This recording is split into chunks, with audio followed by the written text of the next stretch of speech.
Allegedly, we're up. Let us know how bad we sound, as usual.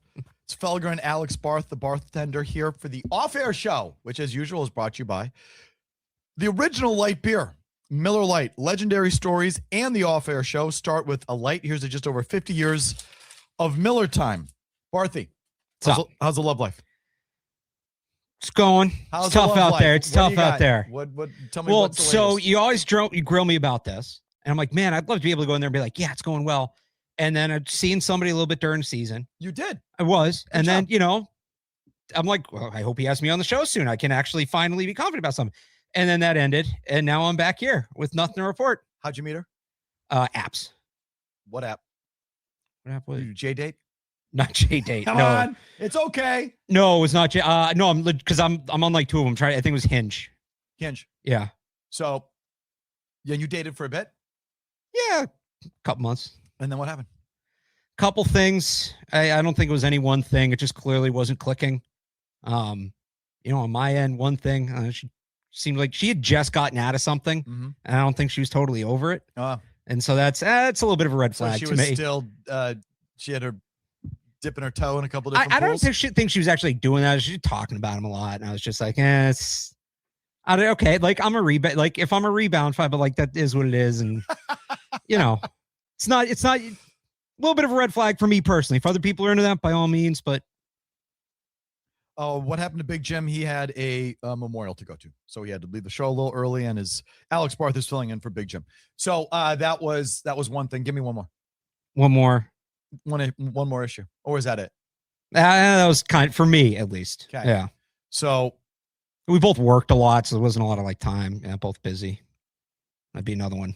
Do you work that much? It was during football season, so it's. Do you work nights? Do you work weeknights? Tuesday, Thursday, always. Sometimes what do you Mondays. do Tuesday and Thursday night? I do other like shows. I do other podcasts and stuff like that. So that's I get home from Gillette, and I do one for CLNS Media. I do the one for the Patriots. I was doing some stuff for Bleacher Report. So that that starts like 6, 7 o'clock. So by the time I'm done with that, it's like 8 o'clock, and you can't go out to dinner at 8 o'clock.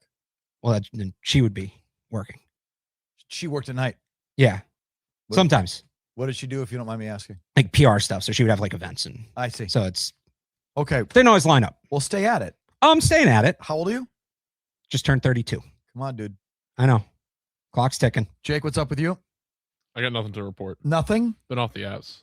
No apps? No, I mean, I saw the accounts. I didn't delete them. I just have not been swiping or sending messages.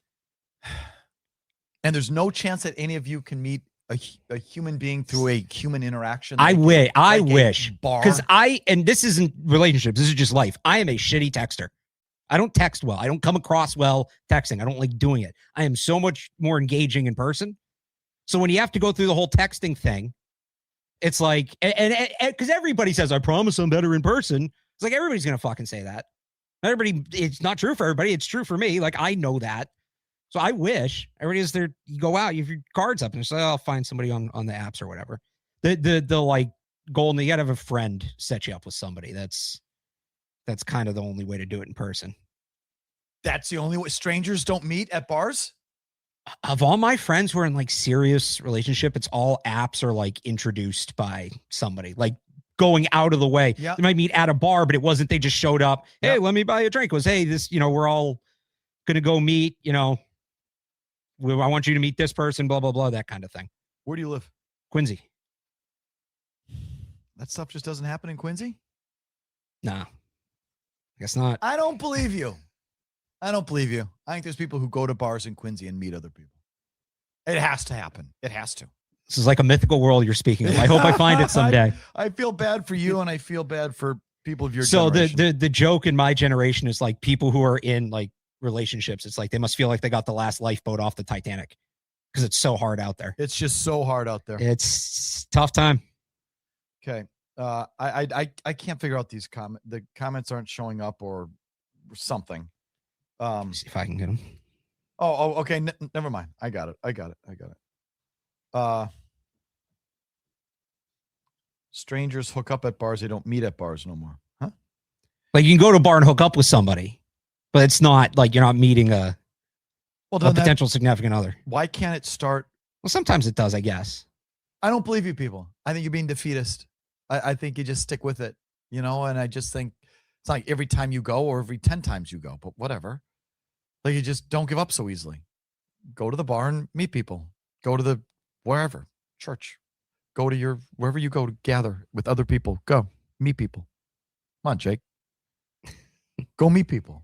You're a person. I'm working at it. Yeah. I'm working at it. I will say, going off Bart's point though, 3 of my best friends, one of them met his girlfriend through an app. The other one was introduced to her by his cousin, and then the third one slid into her DMs on Instagram. Slid into the DMs. So the sliding in the DMs one. I actually do know somebody who met their wife sliding into the DMs. This is so sad. I don't want to do that. It just feels, I don't know, feels wrong. It is sad. You can say it's sad, but all 3 of them are very good relationships. So it worked. Why is sliding into someone's DMs sad? It's sad that you have to meet online is what I think is sad. But specifically, just I'm not on Twitter, obviously, but just explain that to me. I don't think it's sad. I thought you said it was it's sad that it's come to that. How do you slide? I thought you had to be, don't you have to be someone's friend? Some people have open DMs, like anybody can DM you. You can turn that off, that only people who follow you can DM you. So what is the difference between sliding into someone's DMs and just getting their number and texting them? Because it can just be sliding in the DMs can be somebody random. It can be somebody you've never met, you've never interacted with. You get somebody's number, you've met them, you've gotten their number. If you slide into their DMs, you've probably met them as well. No, you can just find a random account. Oh, this person posted a picture. She looks hot. I'm going to shoot her a message. Kind of thing. Yeah. Oh. If it's somebody that's different. Because that's just, oh, hey, it was nice to meet you at this thing. That's fine. But it's people messaging like random people they've never interacted with. Vonnegut Rosewater start off the chat by saying, why does Felger turn into such a loud infant when they bring in guests? If you don't like what he has to say, bring someone else in. Don't just talk over him. This was a bad show. Should have been a good show, too, since the Red Sox aren't floating. It's always fun to justifiably criticize Henry, but it's distracting when being rude to one of your co-hosts, and he's not rude ever. You don't take it personally, Barthy, do you? No, if you have 3 or 4 people in a room who all agree with each other, that's terrible radio. What do you think? This? Oh, me too. Great. Move on. Like, I had a ton of fun, and it's discussion. That's what we do. It's discussion. It's debate. No, but we yell at you. We pig pile on you. It's fun. Vonnegut follows up by saying, it doesn't seem like good-natured ribbing. It just seems like being a jerk. So I don't mean to be a jerk. Like you a lot, Barthy. Appreciate that. And this is my flaw. I don't have the ability to playfully ball bust. I come on too strong.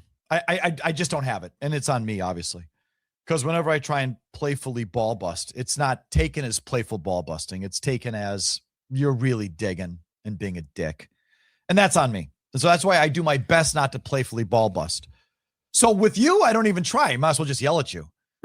Because if my playful ball busting doesn't land properly, then don't even just, if everyone's going to think you're a dick, then just go ahead and be a dick. Because you know what I mean? Yeah. But I do have a problem. I'm not a playful ball buster. I try. I would like to. I would love to have the skill to playfully ball bust and it be okay. But I don't have it. It's a fine line. It's tough to find. I don't take it personally. I definitely don't have it. Some people do. Sometimes people ask me, like, why do you go on there and deal with that? I'm like, well, because one, it's a big platform for me to talk about what I'm doing. I enjoy it. It's challenging. I like a challenge. I mean, we could just say, what do you think, Alex, about this? Right. Well, what do you think about that, Alex? Oh, well, what do you think about this, Alex? It's much funner to yell at you. And, I live in such the football dork bubble that getting out of it and like on the contract stuff, because we don't talk about that, because we just want to talk about the depth chart and building the roster. And we don't talk about dollars behind it. So I go on, I'm forced to have a different perspective, a different view on it. It's about the dollars, my man. It is about the dollars. Okay. Here comes some Jake Seymour questions. Fish, the band Fish are at the Sphere. Would you go see them, Alex? I would not go see Fish. I don't know that I've ever listened to a Fish song. I would like to see somebody at the Sphere. I hear the Sphere is awesome. Fish doesn't do it for me. You should. What band would you want to see? Well, I know U2 was there. That would be cool. Springsteen was there. I like Springsteen. Really, anybody that's like that kind of bigger sound, that stadium rock sound, because it's the thing, right? The acoustics are like perfect. So I wouldn't go see, I like Noah Kahan. I don't know that like the acoustic guitar I want to see Noah Kahan outside right? Yep. So the Who, I don't know how the Who are now, but like in theory, a band like that. I'm not even a big Coldplay guy, but I feel like Coldplay at the Sphere would be pretty cool. Somebody with that kind of sound that just really fills the space. So my answer on Fish is, yeah, I would. I wouldn't make a special trip to do it if I were there or it were really convenient to me. Would I do it? Yeah. You did a trip forward for the Dead, right? I saw them 8 times at Wow. the Sphere. So yes, I did it plenty for the Dead. And it was great. So much fun. It was tremendous. And I'm not a big Fish head, but it's the kind of music I like. I mean, and the They're Sphere's Dead adjacent, right?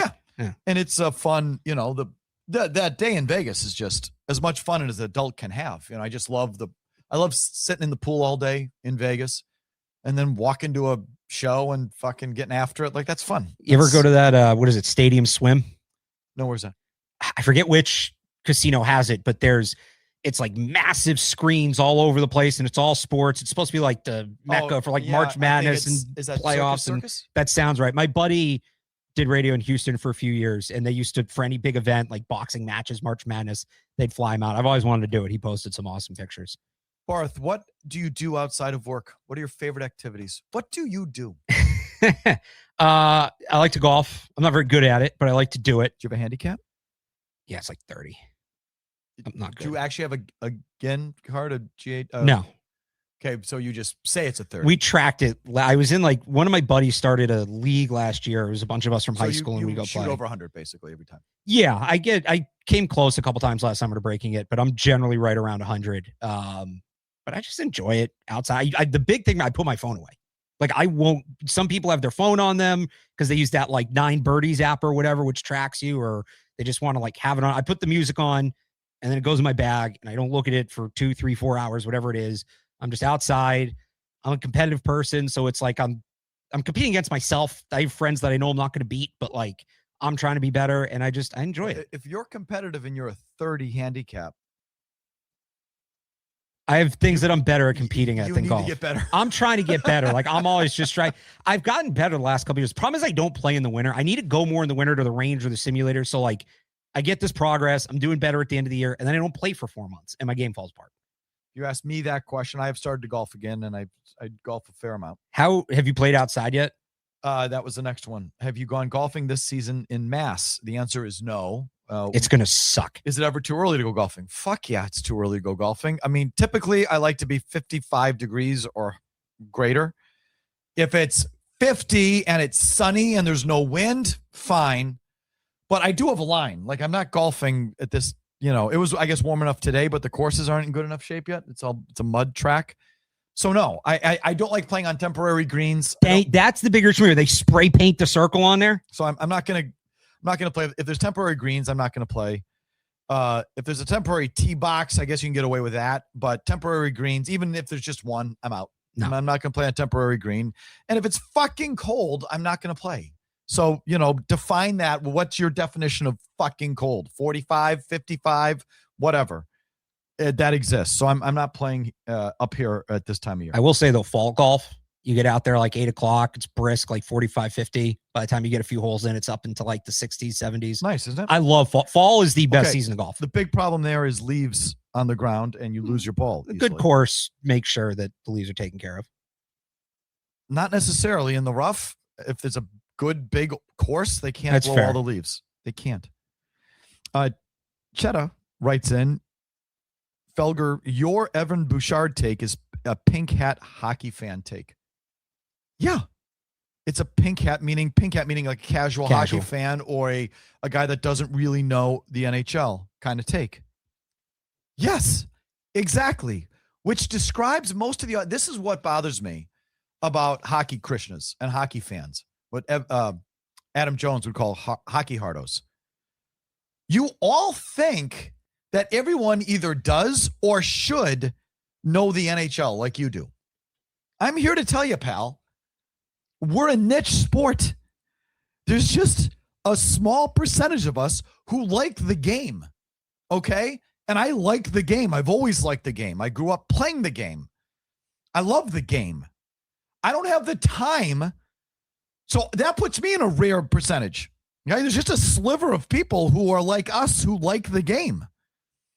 Now the percentage of those people who like the game, who have the fucking time or the interest to watch neutral site hockey and follow the NHL is tiny. So yes, it is a pink hat hockey take. That's most sports fans. Get it through your head. Our sport is not popular. God, why can't people get that? I have a question about the Western Conference thing, though. Is that a just cover the Bruins, they're in the Eastern Conference, that's what you're worried about? Or is it like a stylistic thing? It's Boston. And it's what I love about Boston. You also don't know who's on the California Angels. And God bless you for it. You barely still keep track of who's on the Yankees or the Blue Jays or the Orioles. What percentage of our audience could give you the top 3 starting pitchers of the Baltimore Orioles? Oh, 5% of you could. Milliken. Yeah, the vast majority of sports fans don't know who Evan Bouchard is. The vast majority of Boston hockey fans don't know who he is. So the percentage of people who know who that guy is tiny. I'm not doing a show for that little tiny speck. And while the rest of you are going, who the fuck is Evan Bouchard? Sorry, but the hockey guy can't get it through their head that your sport is not popular in the broad sense. And and that's okay. Enough of us like it that we can talk about it on the radio and whatever. But God, it's like that thing, like you all gotta know who Evan Bouchard. No, you don't. You don't. No one has to know who Evan Bouchard is. You should know who Connor McDavid is. I know Daniel Nurse. Is he still? Is Bouchard even the number 1 defenseman in Edmonton? Maybe he is. Maybe he's not. But whatever. I'll fight that one to the grave. And I'm sorry, I'm in a little bit of better position than you to actually make that judgment. As a talk show host, I'm knowing about what people want to talk about or not talk about or know or don't know. You get too far into the weeds. I mean, it's just all the love and respect in my heart. It's for guys like Barth and the podcast.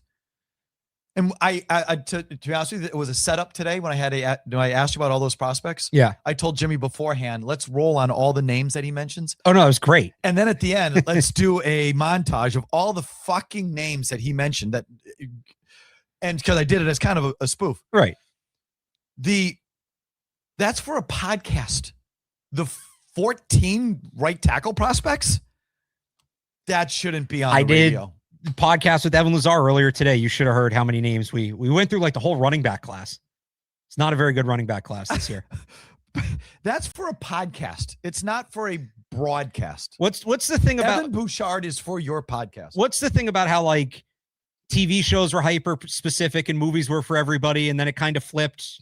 What do you know do that you like mean? thing? When was this? When? There's this like take about how like movies marketed to everybody was like for the family, and I forget which way it goes. And like TV shows are like hyper specific to interest, and it's flipped in the last 20 years. But it's like that. Like the radio show is for the general audience. Yes, I'd like it to be. The people who want Evan Bouchard, the people who want to hear about Keaton Mitchell are going to go to the show that's going to go that in depth, because you're hitting on 4 different sports, plus any other big story that comes up. To me, what's even more important than that is being local. Boston, just Boston teams. I think the vast majority of people listening to us just want to talk about in order, the Patriots, the Red Sox, the Celtics, and the Bruins. Close. Our show, our station, Celtics, Bruins are close. But broadly speaking, it's more Celtics than Bruins. Yeah. That's what they want to talk about. They want to talk about the Patriots, the Red Sox, the Celtics, and the Bruins. They don't really want to talk about the NBA. They definitely don't want to talk about Major League Baseball. You couldn't go on there and do a segment on even the Dodgers are hard to do a segment on. You don't want to talk about Major League Baseball. And you sure as fuck do not want to talk about the NHL. You definitely do not want to talk about the playoff picture in the Western Conference. A couple of you do, but that doesn't mean you do as a general you. So just stick to the Bruins. What is my thing. So you didn't mention the NFL with the leagues. What makes the NFL different? So they will talk about the NFL. But they won't talk about the NFL like you would want to, like who's playing a good left tackle right in the AFC West. top 5 quarterbacks. They want to bitch about the Chiefs getting calls or Buffalo losing again. Ha, ha, ha, ha, ha. Or Aaron Rodgers is a dick. Or, that's the kind of NHL they want. The NFL they want. They want to mock other teams or pick on a certain player or team. But they don't want to break down the race for the division lead in the AFC South. Broadly speaking, you don't want to do that. A couple of you do. The rest of you don't. So just don't bother with it. Patriots. World according to Felger. Sorry. It's your podcast. You talk about whatever you want to talk about. Kick up your feet. This is the podcast. This is the Felger and Maz podcast. So it's the world of Felger and Maz. Got a question on this, and Jake put it in here as well. Thoughts on this lunar launch and the lunar thing? Do you follow it? Yeah, I think it's cool. I'm into that stuff. I find that interesting. The next one will be cooler because they're just going around the moon on this one. So it just went go for launch. I did. Again? Yeah, so they're doing this. New York Times, Artemis II is a go for launch. Because it was supposed to be. I found out about the last one because Jake in Boston called my show Sunday morning before Patriots Texans and said Patriots don't have a chance. The league wants the Texans in the Super Bowl because there's supposed to be a lunar launch that day in Houston, the day of the Super Bowl, lunar launch. It didn't end up panning out, obviously, but I'm glad they're finally getting this done because I think they've delayed it like 2 or 3 times now. But yeah, they're just going around the moon. It's cool. We haven't been that far since. But they're sending people this time. Yeah, no, they're sending people. It's the first time people will be on the dark side of the moon. Right. So it's the first time humans will see that side. The back, yeah. We never went to the back side of the moon. I think it's awesome. It's badass. I think it's great. The next one when they land on the moon is what really has me excited. In fact, I'm going to start reading about it a little bit more. I'm going to start reading up on it. I'll start taking it up as an interest. First round by texts in. When can we get an off-air show featuring The Wood? My wife, Sarah Underwood. Probably never. I'll give you a minute on this. I don't think she'd be good at it. I know I say that. It's not that she's not smart enough or whatever. She's a news anchor. She's a news person. And those people, in their DNA, they're exceedingly careful. They're careful about what they say.